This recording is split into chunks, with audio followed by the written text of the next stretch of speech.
ನಿರ್ಮಲಾ ಹೊಸಮನಿ ಕಿಚನ್ಗೆ ಸ್ವಾಗತ. ನಾ ಗದಗಿನ ಸೈಡು ಆದಾಗ ಬೆಟಗೇರಿ ಚಟ್ನಿ ತಿಂದು ಬಂದೇನಿ ಪುರಿ ಜೊತೆ. ಮತ್ತು ಚಟ್ನಿ ಭಾಳ ಚಲೋ ಆಗ್ತತೆ. ಮತ್ತು ನಾನು ನಿಮಗೆ ಬೆಟಗೇರಿ ಚಟ್ನಿ ಮಾಡಿ ತೋರಿಸ್ಬೇಕಂತ ಮಾಡಿದನು. ಅದಕ್ಕೆ ಏನೇನು ಸಾಮಗ್ರಿಗಳು ಬೇಕನ್ನೋದು ಹೇಳ್ತೀನಿ. 3 ಈರುಳ್ಳಿ ಹೆಂಚಿಟ್ಕೊಂಡೇನಿ. ಮತ್ತು ಹಸಿಮೆಣ್ಸಿನ್ಕಾಯಿ 4 ರಿಂದ 5 ಹಸಿಮೆಣ್ಸಿನ್ಕಾಯಿ ಹೆಂಚಿಟ್ಕೊಂಡೇನಿ. ಬೆಳ್ಳುಳ್ಳಿ ಮತ್ತು ಹಸಿ ಶುಂಠಿ ಪೇಸ್ಟ್ ಇಟ್ಕೊಂಡೇನಿ. ನಾನು ಒಂದು ಸ್ವಲ್ಪ ಚಟ್ನಿಗಳಿಗೆ ಹಾಕತ್ತೇನೆ. ಕರಿಬೇವು ಇಟ್ಕೊಂಡೇನಿ, ಕೊತ್ತಂಬರಿ ಇಟ್ಕೊಂಡೇನಿ, ಒಂದು ಸ್ವಲ್ಪ ಬೆಲ್ಲ ಇಟ್ಕೊಂಡೇನಿ. ಮತ್ತು ಒಗ್ಗರ್ನಿಗೆ ಜೀರಿಗೆ ಸಾಸಿವೆ ಇಟ್ಕೊಂಡೇನಿ. ಇದು ಪುಟಾಣಿ ಹಿಟ್ಟ ಪುಟಾಣಿ ಹಿಟ್ಟು ಇಟ್ಕೊಂಡೇನಿ. ನಾವು ಚಟ್ನಿಗೆ ಅದು ವಾಪರಿಸ್ತೇವಲ್ಲ ಪುಟಾಣಿ, ಅವನ್ನ ಇಟ್ಕೊಂಡೇನಿ. ಅದನ್ನು ಪೌಡ್ರ್ ಮಾಡಿ ಇಟ್ಕೊಂಡೇನಿ. ಮತ್ತು ಇಲ್ಲೇ ರುಚಿಗೆ ತಕ್ಕಷ್ಟು ಉಪ್ಪು ಇಟ್ಕೊಂಡೇನಿ. ಅರಿಶಿನ ಪುಡಿ ಇಟ್ಕೊಂಡೇನಿ. ಒಂದು ಸ್ವಲ್ಪ ಹಸಿ ಕೊಬ್ಬರಿ ಇಟ್ಕೊಂಡೇನಿ, ಅದನ್ನೂ ಸ್ವಲ್ಪ ಹಾಕತ್ತೇನೆ ನಾನು. ಮತ್ತು ಹಿಂಗೆ ಇಟ್ಕೊಂಡೇನಿ. ಮತ್ತು ಮೊಸರು ಇಟ್ಕೊಂಡೇನಿ. ಮಾಡೋ ವಿಧಾನ ಹೇಳ್ತೇನೆ ನೋಡಿ. ಇಲ್ಲೇ ಒಂದು ಕಡಾಯಿ ಇಟ್ಕೊಂಡೇನಿ. ಕಡಾಯಿ ಒಳಗೆ ಅಡಿಗೆ ಮಾಡೋ ಚಮಚಲ್ಲಿ 2 ಚಮಚ ಎಣ್ಣೆ ಹಾಕಿದ್ದೇನೆ. ಅದಕ್ಕೆ ಈಗ ಅದು ಎಣ್ಣೆ ಕಾದತಿ. ಅರ್ಧ ಸ್ಪೂನ್ ಸಾಸಿವೆ ಹಾಕಾಕತ್ತೇನೆ. ಅರ್ಧ ಸ್ಪೂನ್ ಜೀರಿಗೆ ಹಾಕಾಕತ್ತೇನೆ.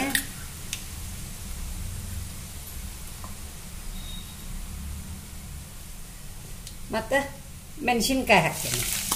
ಸ್ವಲ್ಪ ಮೆಣಸಿನ್ಕಾಯಿ ಫಸ್ಟ್ ಅದು ಕರಿಬೇಕು. ಅದಕ್ಕೆ ಮೆಣಸಿನ್ಕಾಯಿ ಹಾಕಿದ್ದೀನಿ. ಕರಿಬೇವು ಹಾಕೀನಿ.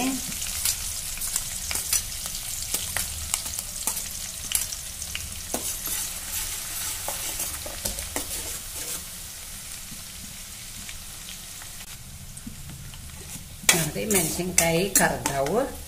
ಮತ್ತು ಹಸಿ ಶುಂಠಿ ಬೆಳ್ಳುಳ್ಳಿ ಪೇಸ್ಟ್ ಹಾಕತ್ತೀನಿ.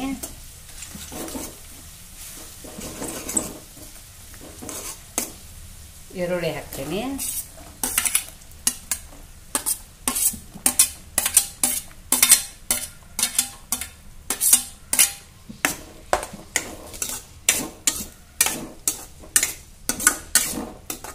ಸ್ವಲ್ಪ ಈರುಳ್ಳಿ ಎಲ್ಲ ಹುರಿಬೇಕು ನೋಡಿ. ಈರುಳ್ಳಿ ಎಲ್ಲ ಹಿಂಗೆ ಹುರಿದೈತಿ. ಈಗ ಅದಕ್ಕೆ ಸಾಮಗ್ರಿ ಹಾಕೇನಿ. ಅರ್ಧ ಸ್ಪೂನ್ ಅರಿಶಿನ ಪುಡಿ ಹಾಕತ್ತೇನಿ.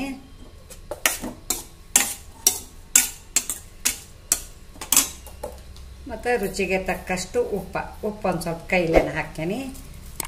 ದಪ್ಪ ಉಪ್ಪು ಹಾಕತ್ತೇನಿ. ನೀವು ಬೇಕಂದ್ರೆ ಸಣ್ಣ ಉಪ್ಪು ಹಾಕ್ಕೊಳ್ಳಿ. ಮತ್ತು ಸ್ವಲ್ಪ ಹಿಂಗೆ ಹಾಕ್ತೀನಿ. ಹಿಂಗೆ ಒಂದು ನೀಟ್ ಎಲ್ಲದಕ್ಕೂ ಹಾಕತ್ತೇನೆ ನಾನು. ಮತ್ತು ಇದು ಹಸಿ ಕೊಬ್ಬರಿ, ಒಂದು ಸ್ವಲ್ಪ ಕೊಬ್ಬರಿ ಹಾಕಬೇಕ. ಭಾಳ ಚಲೋ ಆಗ್ತತಿ. ಇನ್ನು ನಾನು ನೋಡಿ ತಿಂದು ಬಂದೇನಿ. ಹಿಂಗೆಲ್ಲ ಮತ್ತೆ ಹುರ್ಕೋಬೇಕು.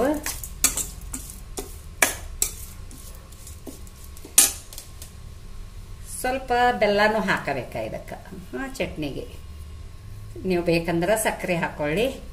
ನನಗೆ ಶುಗರ್ ಐತೆ ಅಂದ್ಕೂಡಲೇ ನಾವು ಸ್ವಲ್ಪ ಬೆಲ್ಲ ಜಾಸ್ತಿ ಹಾಕೇನಿ. ಯಾವಾಗೂ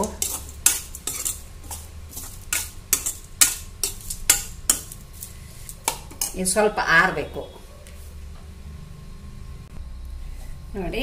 ಗಟ್ಟಿ ಮೊಸರು ಇಟ್ಕೊಂಡೇನಿ.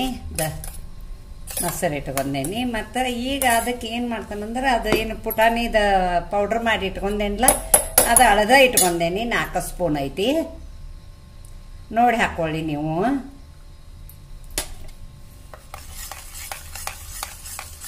ಹಿಂಗೆ ಕಲಿಸ್ಬೇಕಾ. ಇದು ಮ್ಯಾಂಗೋ ಶೇಕ, ಮಿಲ್ಕ್ ಶೇಕ್ ಅದು ಮಾಡ್ತೇವಲ್ಲ ನಾವು, ಹೆಂಗೆ ಕಲಸಿರ್ತೇವಲ್ಲ ಹಂಗೆ ಕಲಿಸ್ಬೇಕು ಗಂಟಿಲ್ದಂಗೆ. ಮತ್ತು ಈಗ ಒಂದು ಸ್ವಲ್ಪ ನಮಗೆ ತಿಳಿ ಎಷ್ಟು ಬೇಕು, ಗಟ್ಟಿ ಎಷ್ಟು ಬೇಕು ನೋಡಿ ನೀರು ಹಾಕೋಬೇಕು.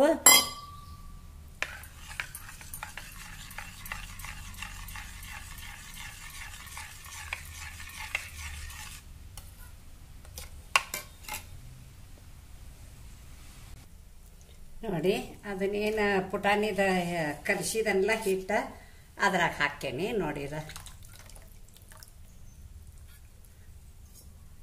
ಸ್ವಲ್ಪ ಹಿಟ್ಟು ಬಾಂಡಿಗೆ ಹತ್ತೈತಿ. 1-2 ಕಾಳು ನೀರು ಹಾಕಿ ಶುರು ಹಾಕ್ತೇನೆ.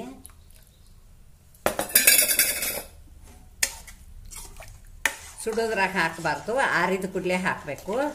ನಾ ಆರಿದ ಕೂಡಲೇನ ಹಾಕೇನಿ.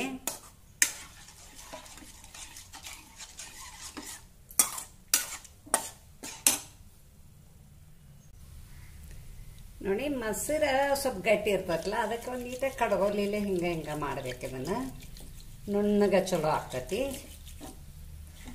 ನೋಡಿ.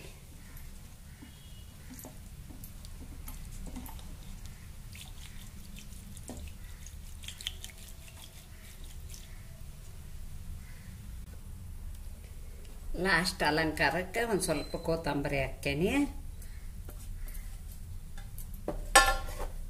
ಬೆಟಗೇರಿ ಚಟ್ನಿ ರೆಡಿ. ನೀವು ಪುರಿ ಜೊತೆ ಮಾಡಿ, ಚಪಾತಿ ಜೊತೆ ಮಾಡಿ, ಯಾವ್ದ್ರ ಜೊತೆ ಬೇಕಲ್ಲ ಅದ್ರ ಜೊತೆ ಮಾಡಿ ತಿನ್ನಿ, ಮಸ್ತ್ ಆಗೈತಿ. ನೋಡಿ ಬೆಟಗೇರಿ ಚಟ್ನಿ ಸರ್ವ್ ಮಾಡ್ತೇನೆ. ಭಾರಿ ಮಸ್ತ್ ಮಾಡಿದ್ದೇನೆ ನೋಡಿ. ತೆಗಿತೇನೆ. ನಿಮ್ಗೆ ಬೇಕಂದ್ರೆ ಇನ್ನೊಂದು ಸ್ವಲ್ಪ ತಿಳು ಮಾಡ್ಕೊಳ್ಳಿ.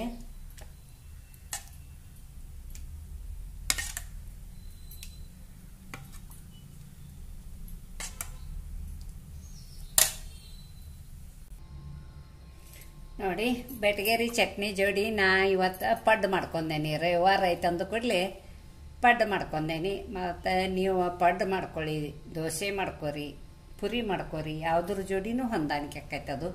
ಮತ್ತು ಸ್ವಲ್ಪ ತಿಂತೇನೆ ನೋಡಿ. ಭಾರಿ ಮಸ್ತಾಗಿ ಯಾವ ಪಡ್ಡದು ಅದ್ರ ಜೊತೆನೂ ಕಾಂಬಿನೇಷನ್ ಭಾರಿ ಆಕೈತಿದ.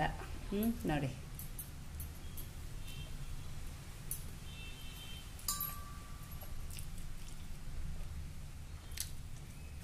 ಮಸ್ತ್ ಆಗೈತಿ. ಹೋಟೆಲ್ನಾಗ ತಿಂದು ಬಂದಿಲ್ಲ, ಸೇಮ್ ಹಂಗಾಗೈತಿ. ನೀವು ಮಾಡಿ ನೀವು ತಿನ್ನಿರಿ.